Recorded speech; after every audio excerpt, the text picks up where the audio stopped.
सहकार्य या सप्ताहासाठी असेल त्या सर्वांना पुनश्च एकदा मनापासून धन्यवाद आहेत. विठ्ठल विठ्ठल विठ्ठल विठ्ठल विठ्ठल. अभंग जगद्गुरु तुकोबर यांच्या सेवेसाठी निवडलेला आहे आणि या अभंगाद्वारे जगद्गुरु तुकोबर परमार्थ करत असताना आलेला अनुभव सांगतायत. अनुभवाचा जर आपण विचार केला तर काही अनुभव शास्त्र सांगते की काही अनुभव घ्यायचेही नाही आणि सांगायचेही नाही. काही अनुभव स्वतः घ्यायचे इतरांना सांगायचे नाही आणि काही अनुभव आपणही घ्यायचे आणि दुसऱ्यांनाही सांगायचे. आता सर्व वयोवृद्ध मंडळी माझ्या समोर बसलेली आहेत. 3 अनुभव आहेत. पहिला जो अनुभव आहे घ्यायचाही नाही आणि सांगायचाही नाही तो म्हणजे व्यसन करण्याचा अनुभव आहे. शास्त्र सांगताय, जे शास्त्र सांगताय संत सांगतात तेच मी इथे सांगणार आहे. मी माझ्या पदरचं काही सांगणार नाही. शास्त्र सांगते की व्यसन करण्याचा जर तुम्ही अनुभव घेत असाल तर तो स्वतःही घेऊ नका आणि इतरांनाही सांगू नका. म्हणजे किती हातावर घेतली पाहिजे, किती चुना लावला पाहिजे, किती चोळली पाहिजे, कशी पकडली पाहिजे, कसा होट दाब. तुम्ही म्हणता तुला एवढा अनुभव, मी खात नाही, पाहते फक्त. जर व्यसनाचा अनुभव तुम्ही घेत असाल तर तो तुम्हीही घेऊ नका आणि इतरांनाही सांगू नका. कारण का आतापर्यंत व्यसनाने कुणाचंही भलं झालेलं नाहीये. संत सांगतात अरे बाबा तुला व्यसन करायचंय ना, मग ते व्यसन करण्यापेक्षा हे कर ना, काय वाईट आहे. हे सुद्धा एक प्रकारचं व्यसन आहे महाराज. जो परमार्थ करतो ना आम्ही, हे सुद्धा जसं म्हणतात ना की तंबाखू खाणाराला एखाद्या दिवशी जर तंबाखू नसली तर त्याचं पोट फुगतं असं म्हणतात. बुवा खरंच फुगतं का? तुम्ही तसं कोणी खातच नाही, तो भाग चांगला आहे. पण असं म्हणतात की तंबाखू खाणाराला एक दिवस तंबाखू नसली तर त्याचं पोट फुगतं. तसं आमचं सुद्धा आहे. आम्हाला एखाद्या दिवशी कीर्तन कार्यक्रम नसला ना महाराज, आपल्यालाही करमत नाही घरी. मग काय करतो आम्ही, घरच्या घरीच एकमेकाला नारळ बुक्का देतो, रिकामका वैना पॉकेट देतो, मग आराम करतो. ही एक सवय, एक प्रकारचं काय आहे, व्यसन आहे. मग ते व्यसन करण्यापेक्षा जर तुम्ही हे व्यसन कराल तर यामध्ये फायदा आहे नाही का. जाम पर जाम पीने से क्या फायदा, जाम पर जाम पीने से क्या फायदा, सुबह को पियोगे तो शाम को उतर जाएगी. प्याला हरि नाम का पी कर तो देख बंदे तेरी जिंदगी सुधर जाएगी. बघा टाळ्या सुद्धा इकडूनच आल्या. तुम्हाला काय हरकत टाळ्या वाजायला नसते. नका सोडू बाबा, माझ्या काय बापाचं चाललं. विठ्ठल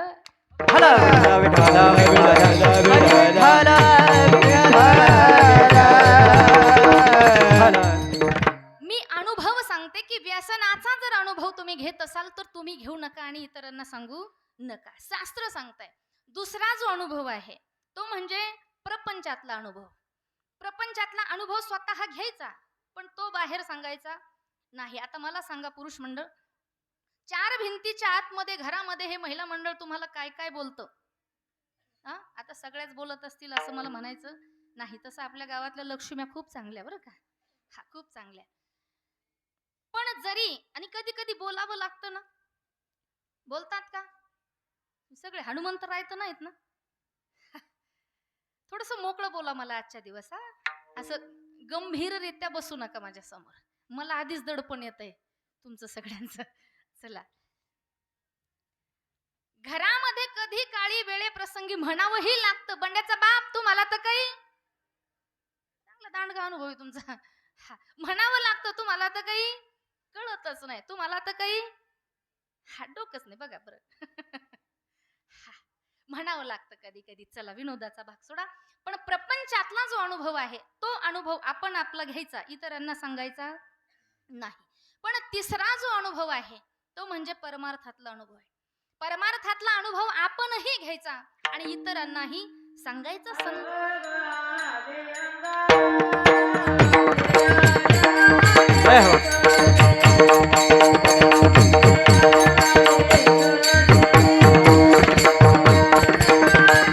अनुभव आले अंगा या जगाने दसे, या जगाने दसे,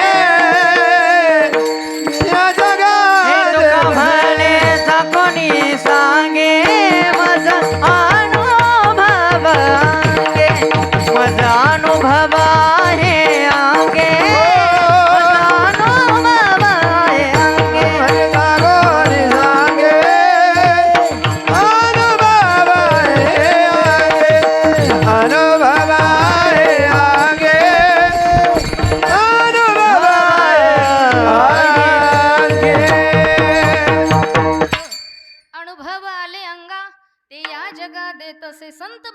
स्वतः अनुभव घेतला किंवा तो का म्हणे चाखुणी सांगे मज अनुभव आहे अंगे, हा परमार्थातला अनुभव आहे.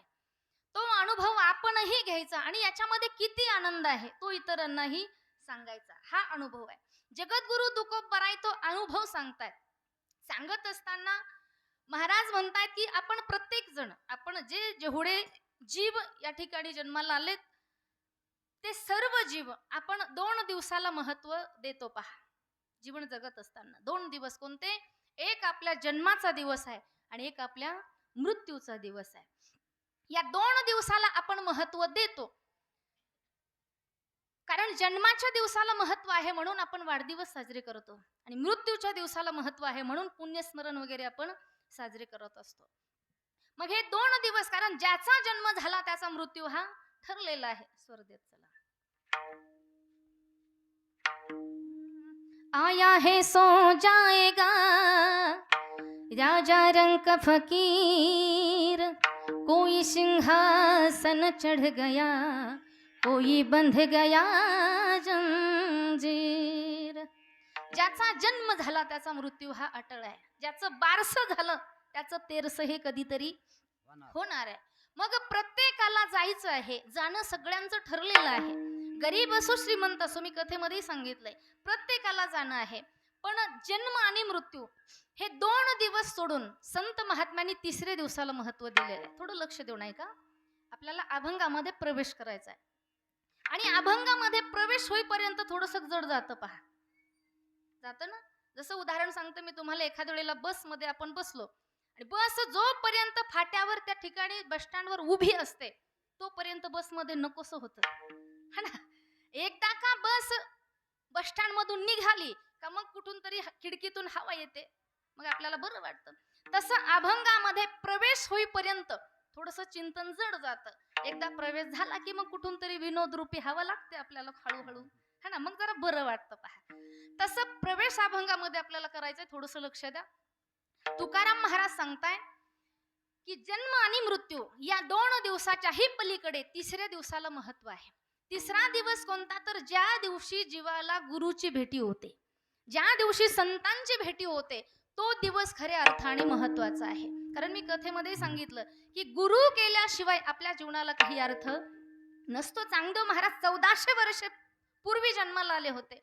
इतरांचा लेखा कोणा रे, इतरांचा लेखा कोण करी इतरांचा लेखा, कोण करी इतरांचा श्री गुरु सारेखा असा बाजरा का, इतरांचा लेखा कोण करे कोण हरी श्री गुरु सारेखा असता पाठीरा का, इतरांचा लेखा कोण करी इतरांचा लेखा. गुरुची कृपा होणं ही खूप महत्वाची आहे. चांगदेव महाराज मी सांगत होते 1400 वर्षापूर्वी जन्माला आले, पण ज्या दिवशी 5 वर्ष वयाची मुक्ताबाई गुरु रूपाने मिळाली ना, त्या दिवशी चांगदेव महाराज सांगतात, चांगदेव म्हणे आजी जन्म आलो, चांगदेव म्हणे आजी जन्म आलो, चांगदेव म्हणे आजी जन्म आलो, चांगदेव म्हणे आजी जन्म आलो. हरी चांगदेव म्हणे आजी जन्म आलो, चांगदेव म्हणे आजी जन्म आलो, चांगदेव म्हणे आजी जन्म आलो, चांगदेव म्हणे आजी जन्म आलो. गुरुपुत्र झालो मुक्ताईचा, मुक्ताईचा हरी गुरुपुत्र झालो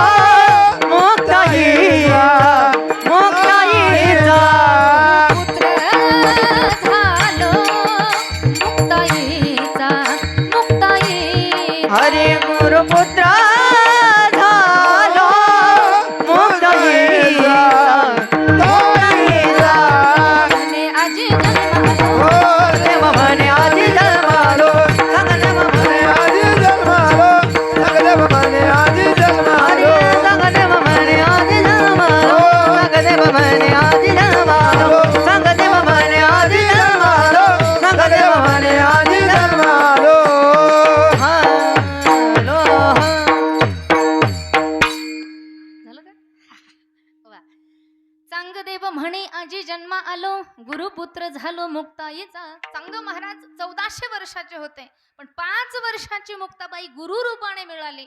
चांगदेव महाराज म्हणतात की खऱ्या अर्थाने मी आज जन्माला आलो. म्हणजे हा दिवस जीवनामध्ये अतिशय महत्वाचा आहे. जगद्गुरु तुकोबराय ते सांगण्याचा प्रयत्न करतात की बाबा रे, मी परमार्थिक जीवन जगत असताना तो एक दिवस माझ्या जीवनामध्ये अतिशय महत्वाचा ठरला. तो दिवस कोणता होता? तुकाराम महाराज सांगतात, माघ शुद्ध दशमी पाहुनी गुरुवार, माघ शुद्ध दशमी पाहुनी गुरुवार, पाहुणे गुरुवार, हरी माघ शुद्ध पाहुणे गुरुवार. केला अंगीकार तू का म्हणे, केला अंगीकार तू का म्हणे, सापडविले बाटे जाता गंगा स्नान, सापडविले बाटे जाता गंगा स्नान. हे केला अंगीकार तू का म्हणे, केला अंगीकार तू का म्हणे, सापडिले वाटे जाता गंगा पडिले बाटे जाता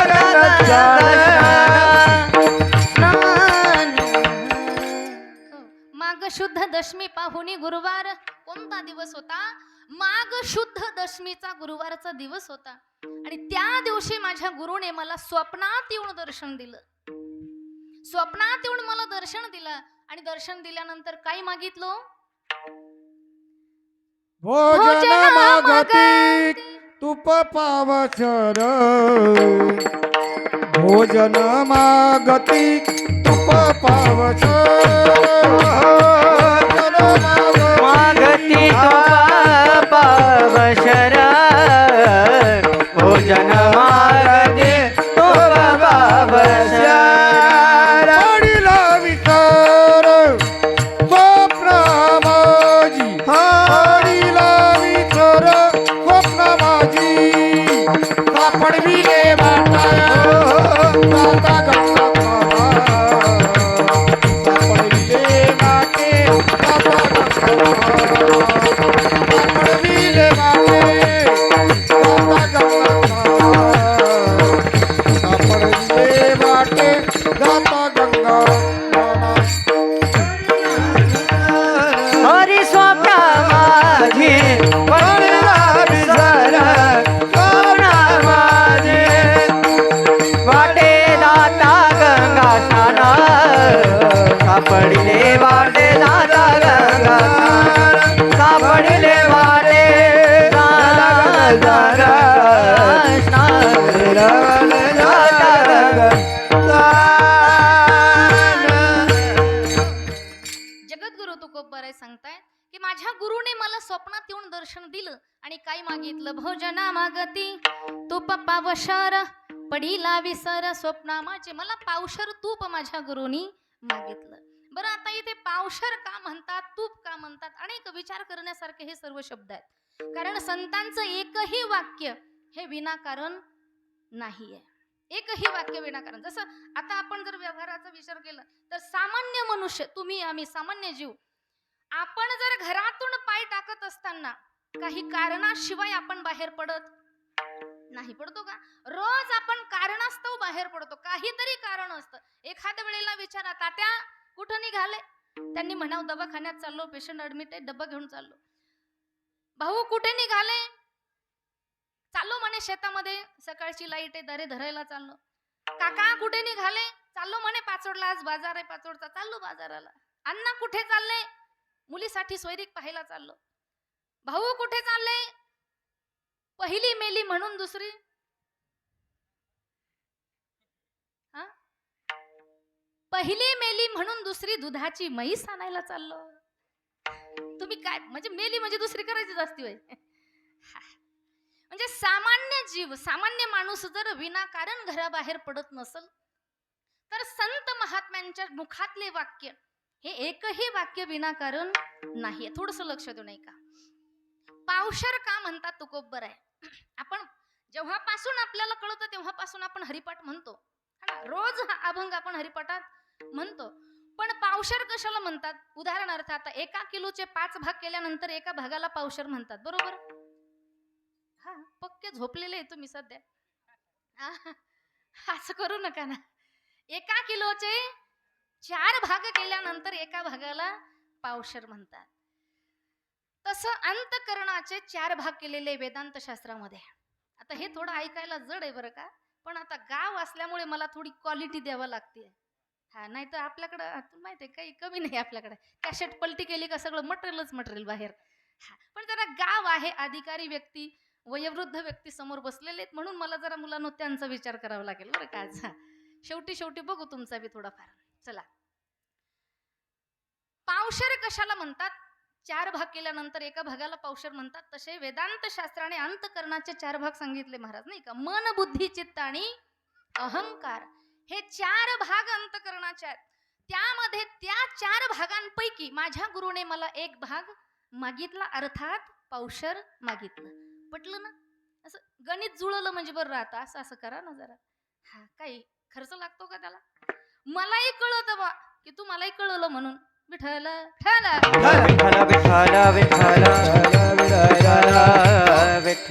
अंतकरणाचे 4 भाग आहेत आणि त्या 4 भागापैकी एक भाग माझ्या गुरुने मला मागितला. पावशर या शब्दाचा अर्थ आपल्याला कळाला. आता तूप कशाला म्हणतात? का म्हटले तूप? लोणी म्हटले नाही, दूध म्हटले नाही, श्रीखंड म्हटले नाही. श्रीखंड ते आठवलं बरं का, आज पंक्तीला होतं म्हणून. हा, हे दही, दूध, तूप, लोणी हे म्हटले नाही. तूप म्हणतात का? तुपाला, चित्ताला तुपाची उपमा दिलेली आहे. मृदू सभा हे नवनीत तैसे सज्जनाचे चित्त.